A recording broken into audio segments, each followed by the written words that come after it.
19제 영성과 지성 2 서론 1.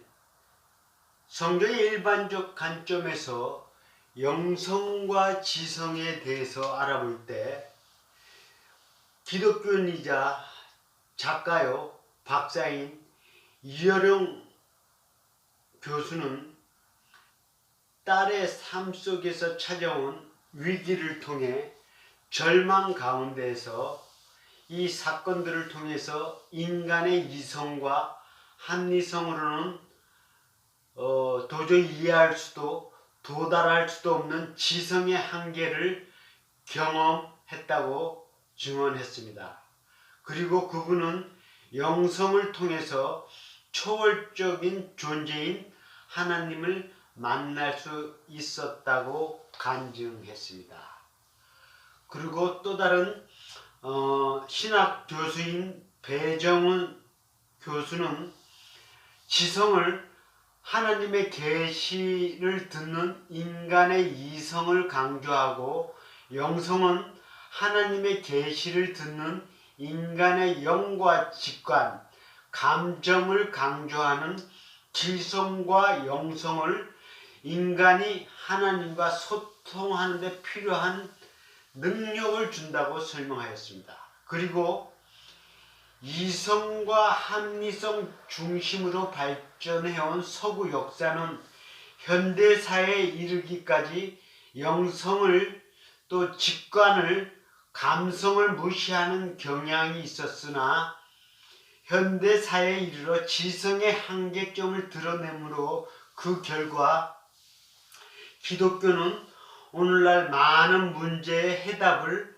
오히려 영성에서 찾는 경향이 있다고 설명하면서 영성은 반지성을 의미하는 것이 아니라 영성과 지성의 조화를 의미한다고 강조했습니다. 3. 여기서 우리는 영성과 지성에 대해서 각 개인의 지식과 경험에 따라서 다양하고 많은 이론과 글이 존재하고 있다는 사실입니다. 그러나 우리는 여기서 주의할 점은 하나님은 존재하시고 만났던 경험을 간증을 기록했다는 것입니다. 그러나 여기서 하나님을 어떻게 만났고 하나님을 만날 수 있는 방법을 제시하지 못하고 기록하지 못하고 증거하지 못한다는 사실을 명심해야 합니다. 4. 성경은 하나님과 예수 그리스도 성경 말씀을 믿고 신앙생활을 시작하여 하나님을 만날 때까지의 각 신자의 신앙 여정이요 믿음의 길이라 할 수 있는 것입니다.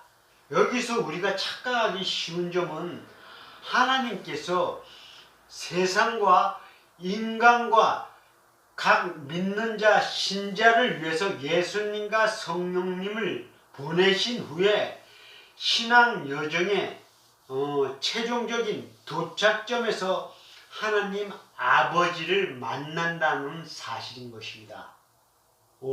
다시 한번 강조해서 누가 하나님을 하나님 아버지라 부를 수 있습니까?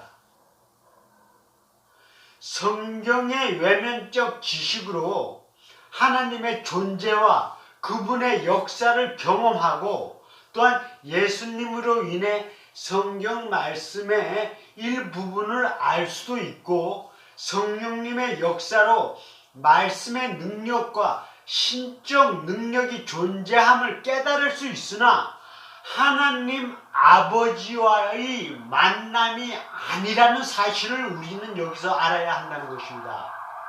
오직 하나님 약속의 말씀을 받고 하나님 아버지를 만나서 은혜와 은사 그리고 하나님 아버지를 그 말씀을 심령 속에 보존했을 때 인간의 우리 인생들의 순례길, 신앙길은 믿음의 길은 끝나게 되고 하나님의 자녀요 백성이 된다는 사실인 것입니다.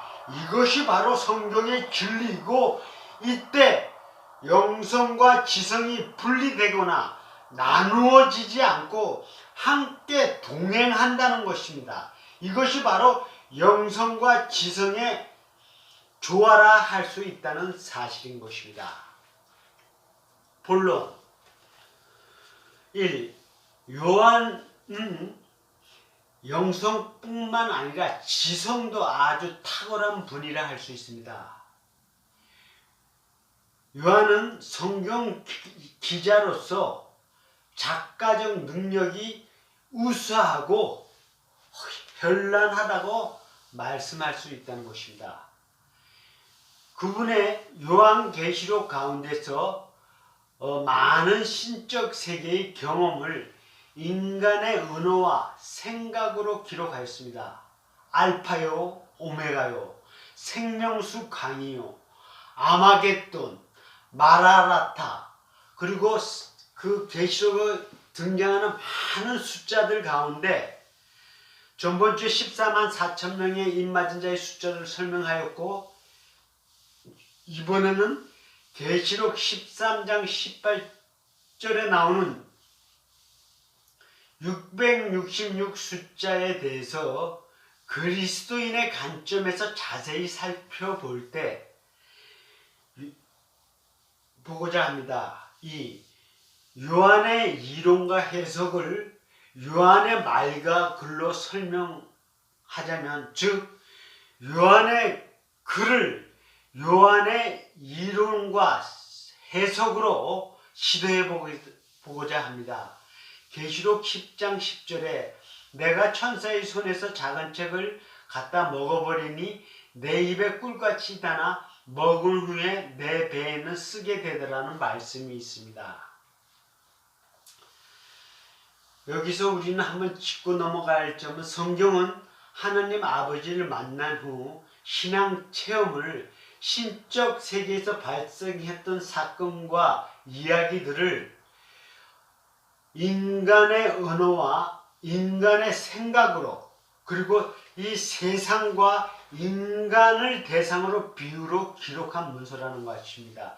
즉 성경 기자들은 하나님을 만난 후 신앙 체험 가운데 개인적인 말씀과 비전을 받은 후 신령한 세계의 일들을 설명하고자 인간의 언어와 인간의 생각, 경험들을, 그리고 자연적인 세계와 인간을 비유로 설명한 것이라 할 수 있습니다. 계시록 13장 18절에 나오는 사람의 숫자 666이라는 숫자가 있습니다.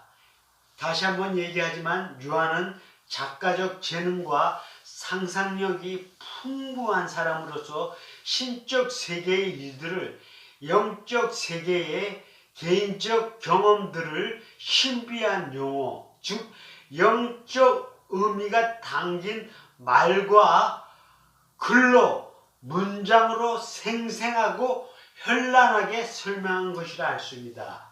여기서 666 숫자 의미는 간단히 말해서 각 신자가 하나님께 은혜 받고 믿음과 말씀을 성장하기 위해서 훈련받는 중에 실족하게 될 때 타락하게 된 상태를 의미한다는 것입니다.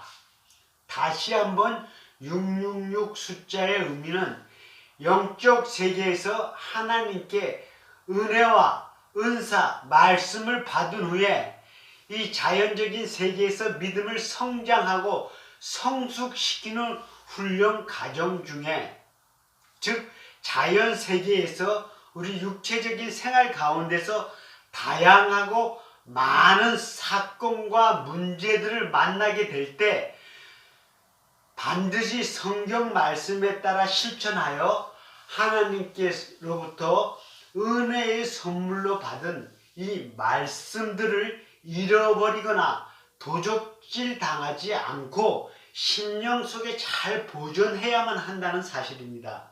그러나 우리가 믿음의 길을 따라갈 때 믿음을 성장시키기 위하여 훈련과 연단이 있는 가정 중에 세상 신의 유혹과 압박으로 인해서 믿음의 전진, 믿음의 성장을 포기하고 자기의 육체적인 자아 속에 있는 쓴뿌리를 따라서 육체적인 욕심과 육체적인 생각, 악한 말과 감정과 칠정 오욕에 따라 행동하게 될 때 이 결과 하나님과의 믿음의 관계가 완전히 단절된 상태를 의미한다는 것입니다. 이 666 사람의 숫자는 바로 육체적인 인간이 되어서 세상 신의 종이 되었다는 의미를 뜻하는 것입니다.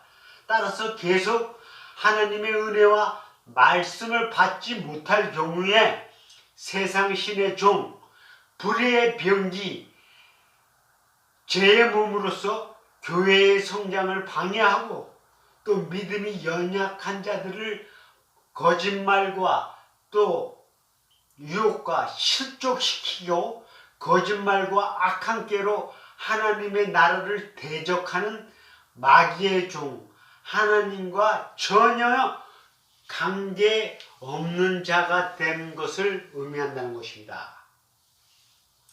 그러나 우리가 여기서 하나님 아버지께 감사함은 신학자 루터의 말대로 지옥은 잠시 있다가 사라진다고 말한 것처럼 우리가 다시 한번 하나님께 부르짖고 기도하여 하나님 때 하나님의 날에 부활 주님이 각 신자의 고통과 눈물 속에 임하게 될 때 모든 고난과 환난은 지나가리라는 말씀이 응하게 되고 성취된다는 것입니다.